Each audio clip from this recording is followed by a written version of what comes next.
장시호가 이번 특검 때 아주 맹활약하신 일종의 수사관이었다고 해요. 아 나는 그 재벌 출신 유관순 같은 느낌이 딱 들어요. 무슨 소리야? 돈 많은 집 딸인데 입이 한번 이게 풀리다 보니까 아주 자기가 어떤 뭐 정의의 사자고 공범인데 애국의 어떤 아덴자처럼 정말 알토란 같은 정보들을 엄청나게 제공을 했더라고요.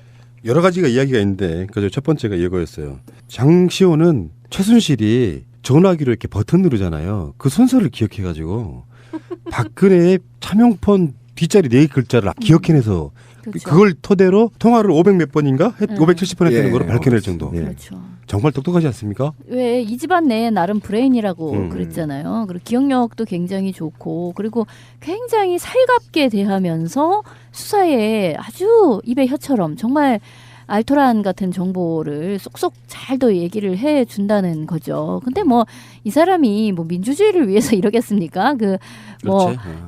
자기도 이제 이 국면에서 살아나갈 이제 국리를 하느라 그런 것이고 사실 최순실로부터 받았던 개인적인 압박 같은 것이 있었다는 거죠. 그렇지. 예. 둘이 경쟁 관계였던 것 같아. 뭔가 어느 면에서. 그럴 수 있지. 뭐 경쟁 싫은 이모, 내지는 싫은 이모. 이런 느낌. 자기를 뭐 이제 뭐 뺨을 때렸다라는 얘기도 있고 하는 등등. 그러니까 그 이모의 유세가 싫고 자기가 그거에 명령을 하달받는 위치에 놓이는 것이 싫었던 사람으로 원래 조폭 영화 뭐 느와르물에 보면 이렇게 누가 누구 등다리에 칼을 꽂는가라는 것을 보면 결국은 이렇게 그냥 별거 아니라고 생각했던 자기 꼬봉의 칼에 항상 등다리를 맞게 되잖아요. 비유가 너무 좋아. 그러니까 그런 거라고 생각이 드는데 참 이 사람은 재밌는 캐릭터이긴 한 것 같아요.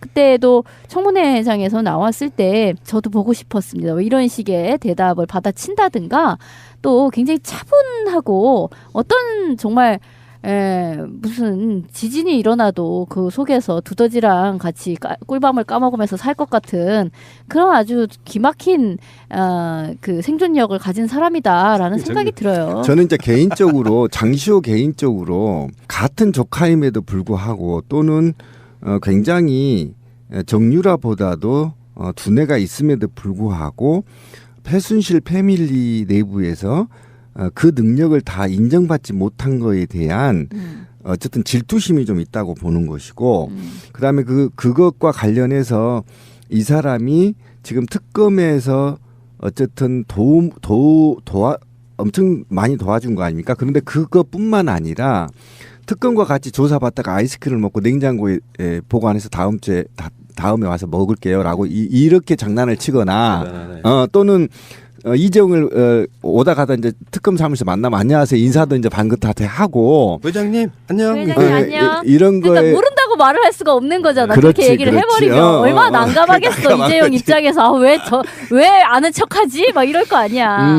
그런 재미있는 캐릭터는 저는 지난 30여 년간 그들이 살아온 그 패밀리 내부에 살아서 변두리에 있었던 언저리에 있었던 어쨌든 회한에 대한 표출이다. 그리고 이후에 이들이 다 죽어져 버리면 또는 종신형을 받게 되면 박근혜와 최순실 공동 지갑에 있는 수조 원대 그 돈을 누가 그나마 이 애가 살아남아서 슈킹할 가능성이 있다는 거죠. 예, 그런 전체적인 측면이 작용되지 않았느냐.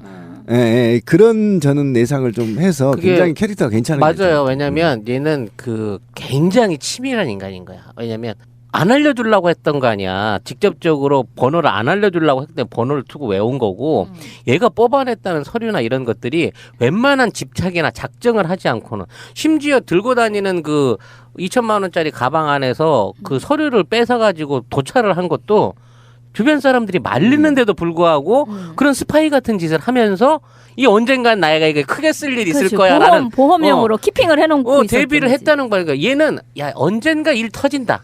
터지면 나는 내 살 길 찾아야겠다는 각오가 이미 몇십 년 전부터 돼 있던 애라는 거지. 그러면 최순실 변호인단이나 그 박근혜 대리인단들이 고영태를 물고 늘어졌잖아요. 여기에 가능해. 우리 장시호가 최순실을 엮기 위해서 심지어 이거 있잖아. 최순실이 민정수석실에서 보낸 인사 파일을 검토하는 걸 봤다. 그거 인사 파일 내가 사진으로 찍어뒀다. 그래가지고 컴퓨터 복원해가지고 그걸 찾아내는 거예요. 그렇죠. 그러니까 장시호의 음모로 지금 박근혜 탄핵이 시작된 거라고 말할 수 있는 거야. 고영태보다 너무, 장시호가? 너무 치밀해. 네. 그래서 그 변희재가 장시호를 고발하겠다고 한 겁니다. 그리고 뭐 급하게 이모 짐을 쌌는데 그 안에 제2의 태블릿 PC가 있다. 이제 이런 거를 기억을 해낸다든지 하여튼 뭐 열일하고 있는 거죠. 이 그러니까 사람이. 그 국회 청문회를 가보면요, 굉장히 청문회장이 엄숙합니다. 그리고 대한민국에 배울 만큼 배우고 날고 긴다는 놈들, 또는 말로는 먹고 누구한테 안 진다는 놈들이 열 몇 명이 앉아 있는데 그 청문회 나가보면 굉장히 쫄리거든요. 처음에는. 근데 거기 가서 안민석 의원이 얘기하니까 저도 보고 싶었습니다. 이렇게 웃으면서 얘기할 수 있다는 건 내공이 굉장히 강하다는 사람이에요. 굉장히 준비돼 있거나. 쉽지 않은 인간인 거지 사실. 오히려 내공이 강해서 준비됐다. 내가 얼마를 샀든 그 이후에는 내가 내 세상 한번 만들어 볼게. 또는 내가 지금 너희들이 모르고 있는 그 재화를 내가 한번 독차지할 거야. 이런 의지 없이는 이런 말이 나올 수가 없어요. 그러니까 왠지 얘가 제왕의 반지를 숨겨서 갖고 있는 듯한 제왕의 반지를 쥐고 있다가 자 요거 다 지나가고 나면 나 지금 걸룸으로 보이지 하다가 순간적으로 그 반지 끼겠다라는 어떤 그런 욕심이 있는 게 아닌가. 그래서 어떻게든 저쪽에다 다 몰아 넣어가지고 제가 그냥 다 뒤집어 쓰고 종신이 됐든 뭐든지 그냥 훅 가세요 이모는. 그리고 저 삼성동 이모도 같이 가세요. 대신 나머지는 내가 잘 관리해드릴게. 응? 이런 거지. 근데 뒤에 그 의도는 일단 빼고 이야기해야 선수해 보이는데 어떻게 걔를 순수하다고 볼 수가 있어. 아니 근데 모양새는 그런 느낌이잖아. 그렇죠. 한편이었던 자기 부하가 보스를 칼로 찌르면서 가십시오. 제가 제대로 보내드리겠습니다. 딱 그 느낌이라서 사실은 그 속에 들어있는 비수는 어떤 의도 때문인지는 모르지만 굉장히 무서운 건데 결론적으로 말하면 장시호 없었으면 수사 못할 뻔했다. 그렇죠. 그러니까 웃선을 담글 때 목적이 뭐 있어. 내가 1인자 되는 거지. 이렇게 적극적인 피의자는요, 법정에서 고려가 됩니다. 그래서 굉장히 형량이 짧아요. 근데 뭐 원래 폴리 바기에닝이라고 하잖아요. 그 제도는 우리나라에는 없는데 그래도 어쨌든 참작은 되지. 예, 이 수사에 적극적으로 이렇게 협조를 한 사람은 좀 약간 매우 죄를 반성하고 있다. 검찰이 공소장에서부터 봐주는 듯한 뉘앙스로 이야기를 그렇죠. 하죠. 그럼요. 예, 좀 네. 까줄 수 있는 거지 사실. 어쨌든 그런데 이 사람은 처음에는 이 사람이 수감 생활을 너무 잘한다는 거야. 체질이네.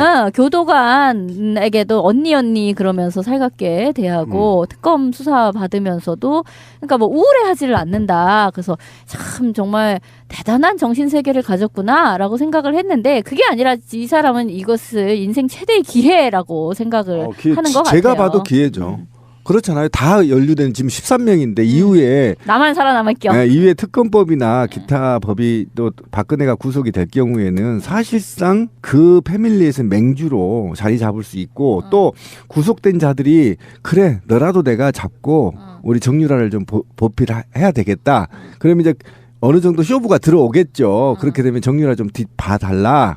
뭐 이렇게 이제 쇼부가 들어가기 때문에 어차피 자기가 그 위치를 차지하기 위한 중원을 차지하기 위한 교두부를 확보하고 있다 이렇게 보면 되는 겁니다. 그러니까 느와르모를 만들려면 이제 장시호를 주인공으로 느와르모를 하나 그렇지. 만들어야 되는 거야. 그리고 캐릭터가 그동안에 그렇게 특혜를 누리면서 산 아이치고는 굉장히 긍정적이고 뭐 적응력도 빠르고 적응력도 강한 이유는 내면에 뭔가 꿈이 있어야 그런 희망이 있어야 그런 게 나오거든요. 근데 와 내가 빵간에서 어떻게 밥을 처먹고 살지 몇 년일까 10년 살까 5년 살까 이러고 있으면 우울해서 그렇게 될 수가 없어요. 그렇죠. 유치장에 며칠만 있어도 답답한데. 그렇지. 자존감이 막 무너지고. 그럼요. 굉장히 화장실도 이 목까지 다 보이는 데서 싸야 되고 이런 상황에서 이렇게 즐거울 수가 없거든요.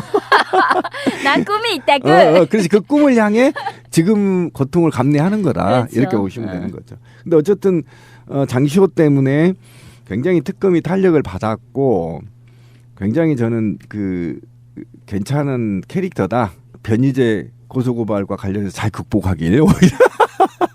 근데 아무튼 그 변희재한테도 이렇게 고발을 당할 정도로 얘가 여기 열심히 하고 있다고 치면 이 사람이 특검을 지나고 나서 이제 본격적인 검찰 수사로 들어갔을 때 특검 안에서는 아무래도 이제 전체적인 큰 틀을 밟아내다 보니까 이제 뭐 대가성이라든지 그동안 이제 권력을 활용해가지고 어떤 사업들을 했는가 쪽에 이게 잡혀져 가고 있지만 세세하게 이제 내부적인 재산 관계라든지 형성 관계를 털 때 되면 아직도 활용도는 정말 무궁무진한 사람이 아니냐 싶은 생각이 드는 거예요. 지금 우리 특검이 사실상 증거물이라고 해갖고 확보한 거는 그 태블릿 PC 2개 말고는 저 우리 사초실록하고 안보자관의 사초실록하고 태블릿 PC 2개 말고는 별다른 물리적 증거가 없어요. 제일 맛깔스러운 증거는 청와대 서버는 지금 건드려 보지도 못하고 있잖아. 그러니까 그런 입장에서 앞으로 어떤 수사를 펼쳐 나가는 데 있어서도 결국은 장시호를 비롯한 이런 그 주변에 용기 있는 변절자들의 증언이 필요하다는 거지. 그리고 장시호처럼 최순실 주변에서 어떠한 형태로든 이거 나중에 내가 뒷감당 못하지 않을까 싶어가지고 녹음을 떠났다든지, 몰래 뭐 몰카를 찍어놨다든지 이런 유의 그 증거들이 정말 정권만 잘 바뀌고 수사 유지만 있으면 얼마든지 도출될 수 있지 않을까 싶은 상황 그런 느낌에서 뭐 앞으로의 탄핵 국면하고 정치적인 우리가 생각하는 그 순차적인 정권 교체만 이루어진다고 하면 정말 뭐 40년 됐다는 최태민과 박씨 가문에 있는 그 밀월 관계를 탈탈 털어내는 그날을 한번 보게 되지 않을까 하는 기대를 갖게 되는 그러니까 거죠. 이런 현상에서 어쨌든 최순실이 그러면 장시호 네가 갖고 있는 재산 나한테 다 돌려놔. 이제 이 정도로 이제 쇼를 하는 건데 저는 혹시 이것도 하나의 큰 드라마 플랜이 아닌가라는 생각이 들어요. 그러니까 누군가는 이 일을 같이 가담했던 사람들이 이후에 뒤처리를 해야 되는데 그 뒤처리를 할 사람이 멍청한 박근혜보다는 장시호가 훨씬 효과적일 거라고 봤을 수도 있어요. 예를 들면 장시호가 정치인들과 특검과 관계자들 대기업들과 이런 우호적인 인상을 남김으로 인해서 사전에 출소해서 로비리스트로 활동할 수도 있고요. 구속자들 석방시키는 로비리스트로 할 수도 있고 또 정치인들한테 우호적인 걸 통해서 사면 역할을 할 수도 있고 이후에 이 최순실 패밀리 부패 세력들이 연루된 사람들 중에 한두 명 정도는 국민적인 굉장히 분노를 상쇄시키는 사람의 캐릭터를 하나 만들어서 이들이 이후에 뒤처리를 할 수 있는 여지를 남겨놓는 것 또는 그런 사람으로 최순실과 박근혜 패밀리에서 사명을 맡을 수도 있었어요. 사실 있을 수 있어요. 그런 측면에서 왜 그러냐면 이 패밀리가 1, 2년 되는 패밀리가 아니고요.